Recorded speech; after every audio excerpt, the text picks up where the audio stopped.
ماہر نے مہم کو فون کیا تو اس نے اٹھا بھی لیا۔ دونوں کے درمیان کچھ دیر اجنبی سی خاموشی چھائی رہی۔ مہم پلیز آ جاؤ، تمہیں واسطہ ہے ہماری پرانی دوستی کا۔ آنسو گالوں پر بہہ نکلے۔ دوستی کی خاطر ہی تو نہیں آ رہی۔ کیا کروں ماہی، بہن سمجھتی تھی تمہیں، اور کوئی بھی اپنی بہن کو یوں برباد ہوتے ہوئے نہیں دیکھ سکتا۔ اس کی آواز میں بھی نمی تھی۔ چلو دوستی نہیں تو رسم دنیا ہی نبھا جاؤ، لیکن پلیز آ جاؤ، بے شک پھر کبھی میری شکل نہ دیکھنا، خدا کے لیے آ جاؤ، وہ التجائی انداز میں بولی۔ دل پر کوئی خنجر چلا رہا تھا۔ ضرورت تھی اسے دوست کے کاندھے پر سر رکھ کر رونے کی، ایک آخری بار۔ زندگی بدلنے والی تھی، صرف چند گھنٹے ہی تو باقی تھے۔ فیصلہ کرنا آسان تھا لیکن عمل کرنا مشکل۔ ماہم نے مزید کچھ کہے بغیر فون رکھ دیا اور کچھ سوچتے ہوئے اوپر آئی۔ ارتضیٰ کے کمرے کا دروازہ ناک کیا اور اجازت ملنے سے پہلے ہی اندر آ گئی۔ وہ سامنے ہی صوفے پر ہیڈ فونز لگائے نیم دراز تھا۔ ماہم نے زور سے ہیڈ فونز کھینچے تو وہ ہڑبڑا کر اٹھ بیٹھا۔ یہ کیا بدتمیزی ہے ماہم؟ بدتمیزی؟ وہ آئی برو اچکا کر بولی۔ بدتمیزی تو وہ ہے جو آپ نے میری دوست کے ساتھ کی۔ آپ کو کس نے حق دیا تھا اس کی زندگی کے ساتھ یوں کھیلنے کا؟ وہ غصے میں بولتے ہوئے اس کے سامنے ٹیبل پر بیٹھ گئی۔ ماہم جاؤ یہاں سے، میں تھوڑی دیر گھر آرام کرنے آیا ہوں، تمہاری فضول باتیں سننے نہیں۔ وہ ناگواری سے اس کی طرف دیکھ کر بولا۔ مجھے تو یقین نہیں آ رہا کہ یہ آپ کہہ رہے ہیں چاچو، کسی کی زندگی کا جنازہ نکل رہا ہے اور آپ کو اپنے آرام کی پڑی ہے۔ ماہم بے یقینی سے اسے دیکھ رہی تھی۔ وہ بھی اسے دیکھتا ہی رہ گیا۔ کیا چاہتی ہو مجھ سے؟ کیا میں اسے اپنے ہاتھوں سے دفن کروں یا خود کو؟ ایک ساتھ دو کام میں نہیں کر سکتا۔ وہ بے بسی کی انتہا پر تھا۔ دوسروں کو تکلیف دینے والے خود بھی کبھی سکون سے نہیں رہتے۔ چاچو میں تو آپ کو خاص سمجھتی تھی، پر آپ تو عام مردوں جیسے ہی نکلے۔ اسے تعصب سے دیکھتی ہوئی اٹھی۔ پھر آپ سب مرد یہ کہتے ہیں عورت بے وفا نکلی؟ سچ تو یہ ہے کہ اس پوری دنیا میں عورت سے زیادہ وفادار کوئی نہیں۔ وہ تو بیچاری مر کے بھی وفا کے تقاضے پورے کرتی ہے، اور قبر میں اترنے کے بعد بھی آپ جیسے مرد انہیں بے وفائی کا دبا لگا دیتے ہیں۔ اور ظلم کی انتہا تو یہ ہے کہ معاشرے میں پھر بھی کوئی مردوں کو بے وفا کہنے کی ہمت نہیں رکھتا۔ مرد اگر بے وفائی کریں تو وہ میرے نزدیک مرد ہی نہیں ہیں۔ ماہم تم سب کچھ جانتے ہوئے بھی یہ کہہ رہی ہو، جبکہ اب میں نے اسے تمہاری ماما کی وجہ سے چھوڑا ہے۔ وہ بے یقینی سے اس کے متنفر لہجے کے الفاظ کو سنتے ہوئے بولا۔ اچھا، اگر آپ کو اپنی بھابھی کا اتنا ہی خیال تھا تو محبت بھی ان سے پوچھ کر کرتے۔ وہ آج ایک بھتیجی نہیں، دوست اور اس کے اندر کی عورت جاگ کر بات کر رہی تھی۔ ماہم دروازے کے قریب پہنچ کر پھر رکی۔ آتی دفعہ ماہی سے چوڑیاں لیتی ہوئی آؤں گی، کہہ کر دروازہ پٹک کر باہر چلی گئی، اور وہ پیچھے سکتے کی حالت میں نہ جانے کتنی ہی دیر بیٹھا رہا۔ وہ چھوٹی سی لڑکی کیا کچھ کہہ گئی تھی۔ یقیناً آخری بات پر وہ تھپڑ رسید کرتا، لیکن وہ غلط نہیں تھی۔ جہاں پتہ ہو کہ فیملی میں ایسے لوگ موجود ہیں، وہاں محبت بھی اجازت لے کر کرنی چاہیے تھی۔ اپنے اندر کے اٹھتے طوفان کو کم کرنے کے لیے اس نے سگریٹ سلگا لیا اور چابیاں اٹھا کر نیچے آیا۔ ماہم آؤ، میں تمہیں خود چھوڑ کر آؤں۔ خود کو مضبوط کرتا ہوا وہ شازیہ بیگم کی طرف دیکھ کر بولا تھا۔ جانتا تھا کہ وہ ماہم کو جانے کی اجازت نہیں دے رہی تھیں۔ جب مسئلہ ہی میری وجہ سے تھا، جو کہ آپ کی وجہ سے ختم ہو گیا ہے، تو پھر اس سب میں ماہم کو نہ گھسیٹیں تو بہتر ہے۔ ماہم باہر انتظار کر رہا ہوں، آ جاؤ۔ ایک نظر اس پر ڈال کر باہر نکل آیا۔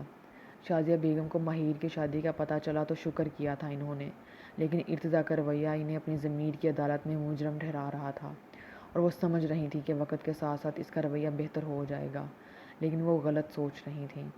ماہم نے کوئی خاص شاپنگ تو کی نہیں تھی۔ سمپل سی ڈریس کے ساتھ ہلکا سا میک اپ کا ٹچ دے کر کیپ شال اوڑھتی ہوئی گاڑی میں بیٹھ گئی۔ ارتضیٰ نے کچھ کہے بغیر گاڑی سڑک پر ڈال دی۔ سفر کے دوران وہ دونوں خاموش رہے۔ ماہر کے گھر کے سامنے گاڑی رکی تو اس کی آنکھیں ساکت رہ گئیں۔ لائٹنگ حسان دلکش نظارہ پیش کر رہی تھی۔ چمکتی ہوئی روشنی میں اس کی آنکھیں جل اٹھیں، دل پر خنجر سے چلنے لگے۔ اتنی تکلیف تو کبھی زخموں کی محسوس نہیں ہوئی ہوگی جتنی آج بغیر زخم کے ہو رہی تھی۔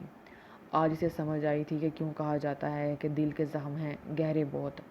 کاش چاچو دانیال کی جگہ آج آپ ہوتے، وہ افسوس سے کہتی نیچے اتر گئی، اور وہ کتنے ہی لمحے وہاں سے ہل نہیں سکا۔ پھر کچھ توقف کے بعد زن سے گاڑی آگے بڑھا دی۔ سر درد سے پھٹنے لگا اور ایک سکون تھا جو کہیں میسر ہی نہیں تھا۔ قسمت کے کھیل بھی کتنے نرالے ہوتے ہیں۔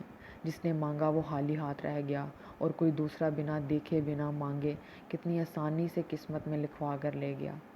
کیا ہوتا اگر تم مجھے اس طرح مل جاتی، گھر والوں کی انا کی دیوار ہمارے درمیان کبھی فاصلے پیدا نہ کرتی اور تم آج میری دسترس میں ہوتی۔ اسے اپنی روح کے اندر تک تھکن میں اترتی ہوئی محسوس ہو رہی تھی۔ جو مسافر نہ تھے وہ منزلوں کو جا پہنچے، جو سفر میں تھے وہ راستہ ہی بھول گئے۔ گاڑی میں ساحر علی بگا کی آواز گونجنے لگی تھی۔ دل نادان بے صبر ہے آ کر آیا خطا ایسی، پتہ نہ تھا جدائی بھی ہے ہوتی ایک سزا جیسی۔ وجہ ہوگی کوئی اس کی کہ دل یوں توڑ آئے ہیں کہ سب اپنوں کی خاطر ایک اپنا چھوڑ آئے ہیں۔ پھر نہ پائے جو کبھی زخم گہرا ہے لگا، بھول میں فیصلہ کر لیا جب محبت تجھے الوداع کر دیا۔ مومنہ بھابھی اور ان کی چند کزنز شادی کے لیے پہلے سے ہی آ گئی تھیں۔ مہیر کی اپنی ماموزاد کزنز بھی آئی ہوئی تھیں، سب کی مہندی لگوانے میں مصروف تھیں۔ ماہم نے سب کو سلام کیا اور مہیر کے ساتھ گلے ملی۔ مہیر وہاں سے اٹھی اور ماہم کو ساتھ لے کر اپنے کمرے میں آ گئی۔ شکریہ آنے کے لیے، وہ افسردگی سے بولی اور پیلا دوپٹہ اتار کر صوفے پر پھینک دیا۔ میں دیکھنے آئی ہوں کہ لوگ محبت میں جدا ہو کر کیسے لگتے ہیں۔ ماہم نے تعصب بھرے لہجے میں مہیر کو غور سے دیکھتے ہوئے کہا۔ وہ افسردہ سی ہنس دی۔ صاف کہو نا کہ میت کو دیکھنے آئی ہو۔ کیوں کر رہی ہو یہ شادی؟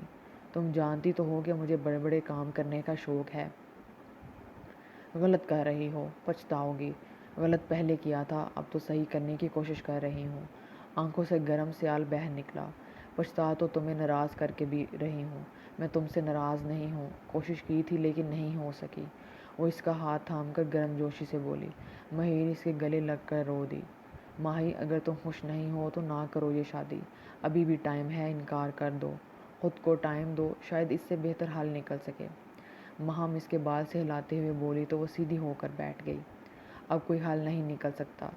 اس نے اتنا گہرا زخم دیا ہے کہ مجھے اس کے علاوہ کوئی اور مرہم ہی نہیں ملا۔ اب غلطی کی سزا ہے، بھگتنی تو پڑے گی۔ وہ آنسو صاف کرتے ہوئے بولی۔ وہ بھی بے قصور ہے ماہی، انہوں نے ماما کی وجہ سے راستہ بدلا ہے، معاف کر دو انہیں۔ وہ نہ چاہتے ہوئے بھی ارتضیٰ کی صفائی دے رہی تھی۔ محبت میں قبلہ بدلنا بھی کفر ہے، تم ان کی بات نہ ہی کرو تو بہتر ہے۔ مجھے ان سے کوئی گلہ نہیں، ویسے کیا وہ اتنے کمزور انسان ہیں جو کسی کے بھی منع کرنے سے راستہ ہی بدل لے گئے؟ خیر جانے دو، تم بتاؤ کل آؤ گی؟ وہ بات بدل گئی تو ماہم نے بھی اس کا ساتھ دیا۔ کافی دیر وہ دونوں ادھر ادھر کی باتیں کرتی رہیں۔ ماہم موبائل پر میسج دیکھ کر اٹھ گئی۔ اچھا چلتی ہوں، اب اپنا خیال رکھنا۔ وہ مسکرا کر ملی اور فرخندہ بیگم نے مٹھائی کا ڈبہ جاتے ہوئے ماہم کو دیا تھا۔ اپنی امی کو بھی لے کر آنا، بلکہ سب آنا، بھئی تمہاری دوست کی شادی ہے، وہ محبت بھرے لہجے میں کہہ رہی تھیں اور وہ دونوں پہلو بدل کر رہ گئیں۔ تم کدھر آ رہی ہو؟ ماہم نے حیرت سے اسے اپنے ساتھ باہر آتے ہوئے دیکھا۔ تمہیں باہر تک چھوڑنے؟ وہ ہنس کر بولی۔ یار نہ کرو، وہ سمجھ گئی تھی کہ ماہی جان بوجھ کر باہر جا رہی ہے۔ چلو آرام سے نکلو میرے گھر سے، وہ شوخ لہجے میں اسے باہر کی طرف دھکیل کر بولی تھی۔ ارتضیٰ نے دروازہ کھلنے پر ان کی طرف دیکھا، نظر اس چمکتے ہوئے چہرے پر پڑی اور وہ نگاہیں پلٹنا ہی بھول گیا۔ کیا وہ اتنی ہی خوش تھی جتنی نظر آ رہی ہے؟ کیا وہ مجھے بھول گئی ہے؟ کیا چہرہ اس کے دل کی عکاسی کر رہا ہے؟ دل میں اتنے سوال جنم لے رہے تھے کہ ضبط کے مارے اس کی کنپٹی کی رگیں تن گئیں۔ ماہم اس سے مل کر گاڑی میں آ بیٹھی۔ مہیر نے ایک نظر ارتضیٰ پر ڈالی اور پلو تھامتے ہوئے اندر چلی گئی۔ ماہم نے گلا کھنکار کر چلنے کا اشارہ کیا تو اس نے نگاہ کا زاویہ بدل کر گاڑی کا اسٹیئرنگ گھما لیا۔ یہ مٹھائی خاص آپ کے لیے بھیجی ہے اس نے، وہ بات گول کر گئی۔ ماہم وہ غصے سے گرایا۔ ارے چاچو، غصہ کیوں کر رہے ہیں؟ وہ پرواہ کیے بغیر بولی۔ آپ نے دیکھا وہ کتنی خوش تھی؟ ہوں، یہ تو اچھی بات ہے، اسے خوش ہونا بھی چاہیے، وہ افسردگی سے ہنستے ہوئے بولا تھا۔ یہ خوشی طوفان کی طرف اشارہ کر رہی ہے، وہ خود کو سزا دے رہی ہے چاچو، یوں خود کو تباہ کر کے پتہ نہیں آنے والا وقت ہمیں کیا رنگ دکھائے۔ دونوں ہی خاموش ہو گئے۔ کہنے کو کچھ تھا جو نہیں۔ آج کے لیے اتنا ہی، آئندہ کے لیے ہمارے ساتھ رہیے گا۔ اللہ حافظ۔